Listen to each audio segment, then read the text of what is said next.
நிலையில் சவுக்கு சங்கர் வழக்கறிஞர் கோபாலகிருஷ்ணன் கோவை ஒருங்கிணைந்த நீதிமன்ற வளாகத்தில் பேட்டியளித்திருந்தார். அப்போது பேசிய அவர், சவுக்கு சங்கர் சிறையில் தாக்கப்பட்டது தொடர்பாக கைது குற்றவியல் நீதிமன்றத்தில் 4வது நேற்று மனு தாக்கல் செய்திருந்தார். இந்த மனு அடிப்படையில் மாவட்ட சட்டப்பணிகள் சார்பில் 3வது வழக்கறிஞர் 2 மருத்துவர்களுடன் சிறையில் நேரடியாக சவுக்கு சங்கரை சந்தித்து பார்வையிட்டுள்ளனர். நேற்று என்ன நிலைமையில் இருந்தாரோ அதே நிலைமையில்தான் இன்றும் காயங்களுடன் உள்ளார். நேற்று வரை வலி மாத்திரைகள் கொடுக்கப்பட்ட நிலையில் இன்றும் அதே தொடர்ந்து வருகின்றது. மனுவில் குறிப்பிட்டுள்ள குற்றச்சாட்டுகளை கை உடைக்கப்பட்டது, காயங்கள் தொடர்பாக கேட்டறிந்துள்ளனர். மத்திய அமைச்சரவை சிறை நிர்வாகம் பொறுப்பில் கொடுக்கப்பட்டுள்ள மருத்துவ அறிக்கையில் சவுக்கு சங்கருக்கு கூடுதல் மருத்துவம் தேவைப்படுகிறது என்றும் குறிப்பிட்டு, தேவையான மருத்துவம் மேற்கொள்ளப்படவில்லை, மேற்கொள்ளப்பட்ட மருத்துவ உதவி செய்யவில்லை என்று நேற்று மனு தாக்கல் செய்து இன்று மாவட்ட சட்டப்பணிகள் ஆணைக்குழுவில் சார்பில் நேரடியாக ஆய்வு செய்துள்ள நிலையில் சென்னையில் வழங்கப்பட்டுள்ள சிறைத்துறை அறிக்கை ஆச்சரியம் அளிக்கிறது.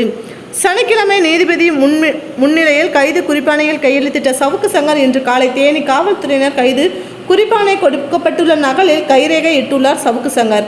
ஏன் அவர் கைரேகை இட்டுள்ளார்? கோவை சைபர் கிரைம் காவல்துறையினர் காவல் மீதான இன்று விசாரணைக்கு வந்த நிலையில் சவுக்கு சங்கர் மீதான தாக்குதல் தொடர்பாக நீதிபதியிடம் தெரிவிக்க வாய்ப்பு உள்ளதால் இன்றைய விசாரணை ஒத்திவைக்கப்பட்டு உள்ளது. இந்த நிமிடம் வரை எக்ஸ்ரே எடுக்கவே இல்லை.